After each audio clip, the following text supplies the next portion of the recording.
మీకు తెలుసు కదా. మనం తీసుకుందాం. ఒకసారి మీకు అనిపిస్తుంది నాకు చాక్లెట్ కావాలి లాగా. చాక్లెట్ కనిపించినప్పుడు మనకు అనిపిస్తుంది నాకు ఇప్పుడు చాక్లెట్ కావాలి. ఒక పెద్ద భవనం కనిపించినప్పుడు నాకు అనిపిస్తుంది నాకు ఒక పెద్ద భవనం కావాలి లాగా. అలాగే అన్ని అనుభవాలతో మనం జీవించినప్పుడు ఆ అనుభవాలు నాకు కావాలి లాగా మనకు అనిపిస్తుంది కదా. మన సమస్యకు సమాధానం అదేలాగా మనకు అనిపిస్తుంది. వాళ్ళకు ప్రపంచంలో జీవించే వాళ్ళకు అలాగే ఉంది కదా, అలాగే ఉంది. అందుకే వాళ్ళు వాళ్ళ అనుభవాలతో ఉన్న విషయాలు తీసుకురావడానికి ప్రయత్నిస్తారు. డబ్బులు సంపాదించి వాళ్ళు నిర్ణయిస్తారు, ఇప్పుడు డబ్బులు నాతో పాటు ఉన్నాయి, అందుకే నేను సంతోషించగలను లాగా వాళ్ళకు అనిపిస్తుంది కదా. కొంచెం ఆలోచించండి. మీకు చాక్లెట్ కావాల్సినప్పుడు మేము మీకు చాక్లెట్ ఇస్తే మీ సమస్యానికి సమాధానం వస్తుందా? మీ సమస్యానికి సమాధానం రాదు కదా. మీకు ఒక పెద్ద భవనం కావాలి లాగా మీరు చెప్పినప్పుడు నేను ఒక పెద్ద భవనం మీకు ఇస్తే ఏం జరుగుతుంది? ఏమవుతుంది? మీ సమస్యకు, మీ హృదయంలో ఉన్న, మీ గుండెలో ఉన్న, మీ మనస్సులో ఉన్న సమస్యానికి సమాధానం వస్తుందా? లేదు. సమాధానం రాదు అంటే మీ సమస్య ఏమిటి? భవనం లేకపోవడమా మీ సమస్య? చాక్లెట్ లేకపోవడమా మీ సమస్య? లేదు. భవనం లేకపోవడం మీ సమస్య ఉంటే మనం ఒక భవనం మీకు ఇచ్చినప్పుడు మీ సమస్య తొలగించాలి కదా.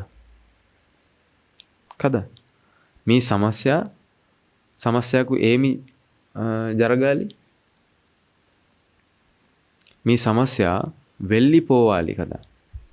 కానీ అలాగే అవ్వదు.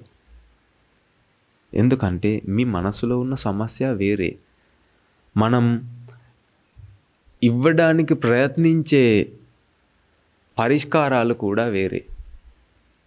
అందుకే ఈ సమస్యకు ఏదైనా నాశనం చేయడం ఇప్పటి వరకు రాదు. అందుకే మనం కొంచెం మాట్లాడుకుందాం ఈ సమస్యకు నిజమైన సమాధానం ఏమిటి అని. ప్రపంచంలో జీవించే వాళ్ళు చాలా కష్టమైన జీవితం గడిపేస్తారు. పొద్దున్నే నిద్ర నుంచి లేచడం కూడా చాలా కష్టం వాళ్ళకు. కొంచెం ఆలోచించండి. మీరు పొద్దున్నే నిద్ర నుంచి లేచినప్పుడు అలారం రింగ్ అవుతుంది కదా. మీ గృహస్థ జీవితం గురించి కొంచెం ఆలోచించండి. అలారం రింగ్ అవుతున్న తర్వాత మీరు లేస్తున్నారు. లేచి ఏం చేస్తారు? మీకు అనిపిస్తుంది ఈ ప్రపంచంలో ఉన్న అత్యంత ఘోరమైన శబ్దం ఏమిటి? ఆ అలారం నుంచి వస్తున్న శబ్దం కదా. అదే మీ జీవితంలో ఉన్న అత్యంత ఘోరమైన శబ్దం. మీరు త్వరగా ఏం చేస్తారు? ఒక దెబ్బ ఇస్తారు ఆ అలారంకి. 5 నిమిషాలు మరింత 5 నిమిషాలు మీకు కావాలి నిద్రపోవడానికి. అందుకే అలాగే చేస్తారు. 5 నిమిషాల తర్వాత మళ్ళీ ఆ అలారం రింగ్ అవుతుంది. అప్పుడు కూడా మీరు అలాగే చేస్తారు. చివరికి 30 నిమిషాల వరకు నిద్రపోయి మీరు నిద్రలేస్తారు. ఎందుకంటే నిద్ర నుంచి లేచడం చాలా కష్టం. ఈ సజీవి జీవితం గడపడం చాలా కష్టంలాగా అనిపిస్తుంది. గదిలో ఏసీ కూడా చాలు ఉంది. ఒక కొత్త రోజు, పువ్వుల నుంచి సువాసన కూడా వస్తుంది. కానీ మీ జీవితం ఒక నరకంలాగా మీకు అనిపిస్తుంది. ఇంకా ఒక రోజు నేనే పని చేయాలి లాగా అనిపిస్తుంది కదా. మీ గృహస్థ జీవితంలో జీవించినప్పుడు కొంచెం ఆలోచించండి. గృహస్థ జీవితాలు గడిపేసే వాళ్ళకి ఇప్పుడు కూడా అలాగే ఉంది, ఇవాళ కూడా అలాగే ఉంది కదా. ఏసీ రూమ్లో చాలా సుఖంగా కూర్చుంటూ ఉన్నారు వాళ్ళు మంచంపై. కానీ వాళ్ళకు అనిపిస్తుంది ఇవాళ చేయడానికి చాలా పనులు ఉన్నాయి. భోజనం తయారు చేయాలి, నేనే ఒంటరిగా సహాయం చేయడానికి ఎవరూ లేరు నాకు. వాళ్ళు మంచిగా నిద్రపోతారు, కానీ నేను లేచి ఒంటరిగా భోజనాలు తయారు చేయాలి. అలాగే అనిపిస్తుంది. నేను మొత్తం ఇల్లు ఒంటరిగా శుభ్రం చేయాలి.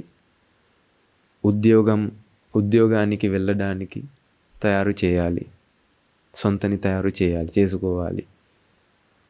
అబ్బాయిలకు అమ్మాయిలకు అంటే కొడుకులకు కూతురులకు స్కూల్కి తీసుకువెళ్ళాలి. ఉద్యోగానికి వెళ్ళి అక్కడ ఉన్న అన్ని పనులు నేనే చేయాలి. మళ్ళీ వచ్చి రాత్రి భోజనం కూడా తయారు చేయాలి లాగా ఒక మహిళకు అనిపిస్తుంది కదా. ఆ మహిళ జీవితం చాలా నరకంలాగా, చాలా ఘోరమైన నరకంలాగా ఆమెకి అనిపిస్తుంది. అందుకే మంచం నుంచి నిలబడటం కూడా చాలా కష్టం. కొంచెం ఆలోచించండి మీ జీవితం గురించి. ఉద్యోగానికి వెళ్ళడం ఉంది, మీరు మంచి ఉద్యోగం చేయవచ్చు, మీతో పాటు ఉండవచ్చు మంచి ఉద్యోగం. కానీ పొద్దున్నే లేచడం కూడా అవసరం కదా. 4 గంటలకు ఇప్పుడు కూడా 4 గంటలకు నిద్ర నుంచి లేచడం ఎంతో కష్టంగా ఉంది కదా. చల్లని పర్యావరణం ఉంది, బహుశా వర్షం కూడా పడుతుంది. చాలా కష్టం అవుతుంది. ఇంకా ఒక్క నిమిషం పోవడానికి అవకాశం వస్తే చాలా మంచిదిలాగా అనిపిస్తుంది. ఎందుకంటే నాకు ఈ మొత్తం రోజుల్లో ఉన్న పనులు నాకు చేయాల్సి వస్తున్నాయి. మొత్తం పనులు నాకే చేయాల్సి వస్తున్నాయి లాగా అనిపిస్తుంది. ఎందుకంటే మనస్సుకు ఇప్పుడు సమయంలాగా ఒక విషయం అనిపిస్తుంది. గతంలాగా, ప్రస్తుతంలాగా మరియు భవిష్యత్తులాగా 3 రకాలుగా సమయాలు మనస్సుకు ఇప్పుడు అనిపిస్తుంది. అదే బరువు, మనస్సుకు ఉన్న బరువు అదే. శరీరానికి కూడా బరువులు ఉన్నాయి కదా. శరీరానికి నొప్పులు ఉన్నాయి. తలనొప్పి ఒక బరువు, చేతులలో ఉన్న నొప్పులు అదే బరువు. అలాగే విభిన్న రకాలుగా శారీరకమైన బరువులు ఉన్నాయి శరీరానికి కూడా. కానీ మనస్సుకు ఉన్న బరువు ఏమిటి? మనస్సుకు ఉన్న బరువు అంటే అదే అత్యంత బరువైన బరువు, అదే అత్యంత ఘోరమైన బరువు, భారమైన బరువు. అది ఏమిటి? సమయం అనిపించడం. ఇప్పుడు మీకు సమయం అనిపిస్తుందా? ఇప్పుడు మీకు సమయం అనిపిస్తుంది కదా. పొద్దున్నే నిద్ర లేచి ఇప్పటి వరకు విభిన్న రకాలుగా పని చేసి ఉన్నారు లాగా మీకు అనిపిస్తుంది కదా. తర్వాత ఈ ప్రవచనాన్ని తర్వాత కూడా చేయడానికి విభిన్న రకాలుగా పనులు ఉన్నాయి. చివరికి నేను నిద్రపోతాను లాగా మీకు అనిపిస్తుంది. ఈరోజు పూర్తి చేయాలి లాగా మీకు అనిపిస్తుంది. అంటే ఉదయం, ప్రస్తుతం, సాయంత్రం, గతం, ప్రస్తుతం, భవిష్యత్తులాగా 3 రకాలుగా సమయాలు మీకు అనిపిస్తుంది. అదే మీ మనసులో ఉన్న బరువు. మీరు జీవిస్తారు ఆ బరువుతో పాటు.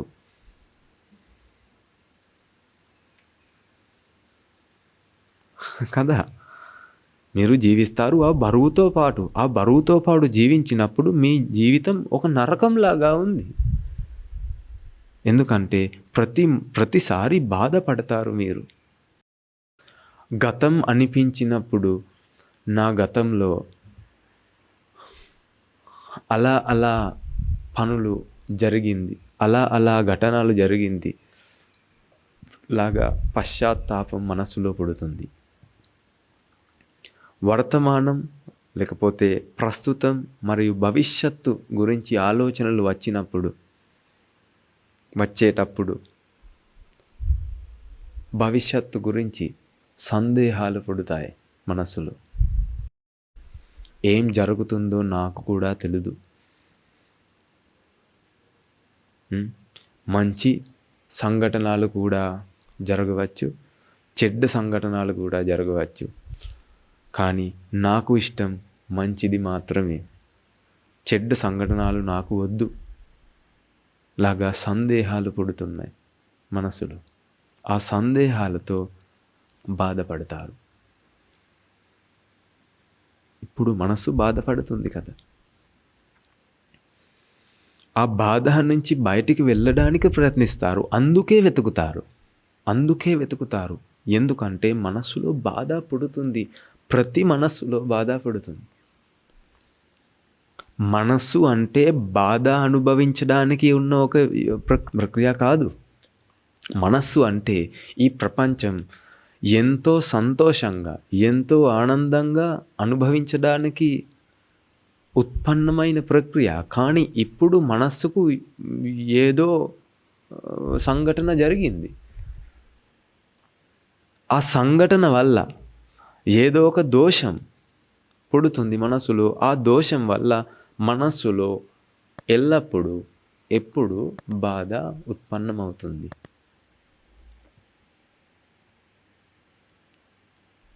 కదా? కొంచెం ఆలోచించండి దాని గురించి. అందుకే ఆ బాధ నుంచి బయటికి వెళ్ళడానికి ఒక మార్గం వెతుకుతూ జీవిస్తారు.